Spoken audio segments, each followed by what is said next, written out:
What INFJs never tell you about their feelings. INFJs feel deeply. Deeper than most people realize. Deeper than most people will ever see. But they rarely show it. Not because they don't trust you. Not because they're cold. Not because they don't care. But because feelings, for an INFJ, are not simple reactions. They are layered experiences, processed internally, protected carefully, and revealed only when it feels safe. INFJs often hear things like, "You're so calm. You don't seem emotional. You're hard to read." But what people see on the outside is only the surface. Inside, an INFJ may be carrying entire emotional worlds they've never spoken aloud. Today, we're exploring what INFJs never tell you about their feelings. Not because they're hiding, but because explaining their inner world is harder than staying silent. INFJs don't experience emotions the way most people do. Their feelings don't arrive neatly labeled. They arrive as impressions, as intuitions, as emotional undercurrents. Before an INFJ can say, "I feel sad," or "I feel hurt," they must first understand why. And that understanding takes time. This video is not about dramatic emotional expression. It's about quiet emotional truth. It's about what INFJs feel, but rarely say. 1. INFJs feel more than they appear to. One of the greatest misunderstandings about INFJs is that they are emotionally reserved.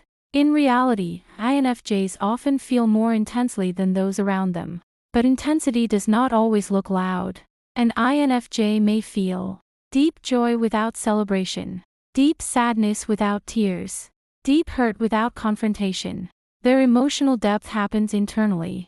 They experience emotions like a slow, deep current beneath still water, calm on the surface, powerful underneath. This is why people often underestimate how affected an INFJ truly is.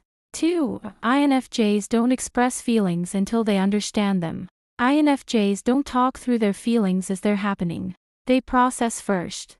When something emotional occurs, an INFJ retreats inward. They observe their reaction. They analyze it. They trace it back to its source. Only after that process do they feel ready to speak. This means when you ask an INFJ, "How do you feel about this?" they may say, "I don't know yet." They're not avoiding the question. They're being honest. 3. INFJs fear being misunderstood more than being silent. For INFJs, expressing feelings comes with risk. They've learned, often early in life, that explaining their emotions doesn't always lead to understanding. Sometimes it leads to minimization, misinterpretation, judgment.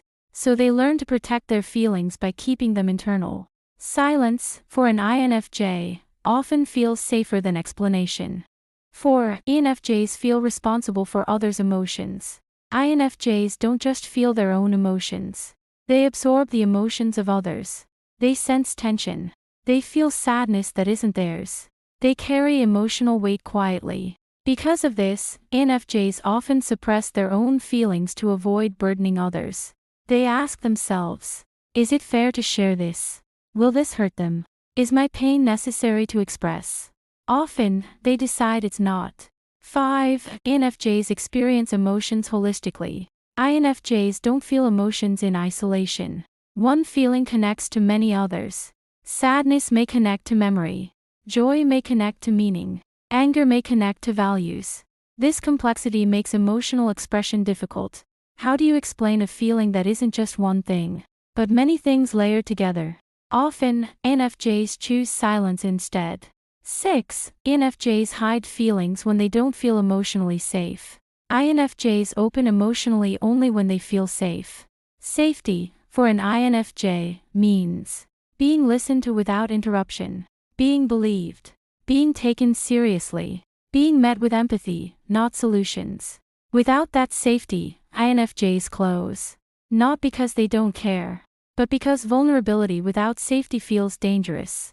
7. INFJs rarely express feelings in the moment. INFJs often realize how they felt after the moment has passed. They may leave a conversation feeling unsettled, only later realizing, "That hurt me. That mattered. That crossed a boundary." This delayed clarity can make others think the INFJ wasn't affected. In truth, the impact arrives quietly, later. 8. INFJs feel deep loyalty, even when unspoken. INFJs don't express loyalty loudly. They show it through consistency, through presence, through remembering small details, through staying when others leave. Their feelings are expressed through actions more than words. This can be misunderstood as emotional distance, but it is often devotion in its quietest form.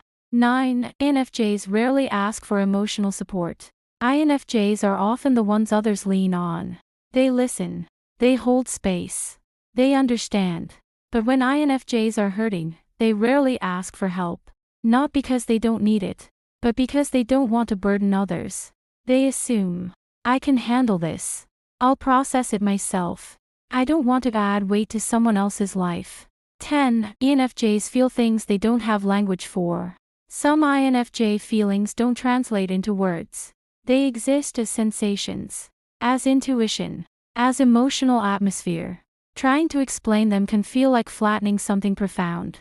So INFJs stay quiet, not because the feeling is small, but because it's too complex to simplify. 11. INFJs hide hurt to preserve harmony. Conflict affects INFJs deeply. They don't just feel disagreement. They feel emotional disruption. So when hurt, INFJs may choose peace over expression. They internalize. They rationalize. They forgive silently. But unexpressed pain doesn't disappear. It accumulates. 12. INFJs feel deeply about people who may never know. INFJs can carry strong feelings for someone without ever revealing them. Affection, attachment, love. Not because they're afraid, but because they don't express feelings lightly. When an INFJ speaks emotionally, it means something. So sometimes, they never speak at all. 13. INFJs rarely show anger, but they feel it. INFJ anger is quiet. It looks like withdrawal, distance, silence. But beneath that calm is often a deep sense of violation, especially when values are crossed. INFJs don't explode. They retreat. And when they retreat completely, it often means something has broken. 14. INFJs feel grief long after others have moved on. INFJs process loss slowly.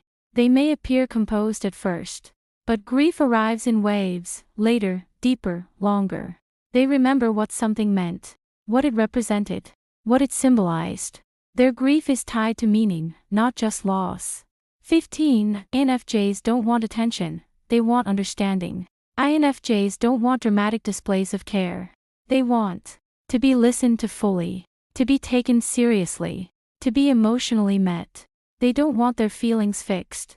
They want them honored. 16. INFJs often feel alone with their feelings.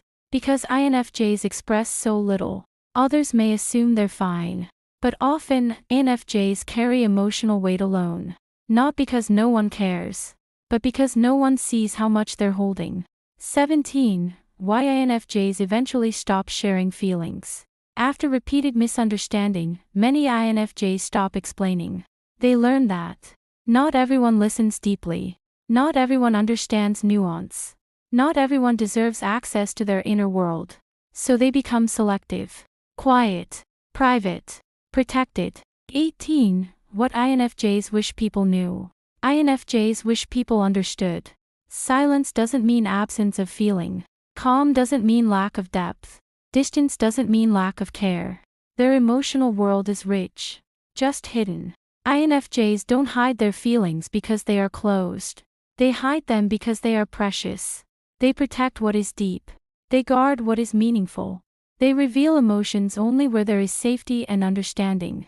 If an INFJ opens up to you, listen carefully. You're being trusted with something rare. If this video felt familiar, if it put words to feelings you've carried quietly, you're not alone. There are others who feel the way you do, who process the world the way you do, who hold depth silently. If you want more calm, thoughtful, psychology-based content that understands the INFJ emotional world, consider subscribing. And remember, not all depth is loud. Some of the deepest feelings are the ones never spoken.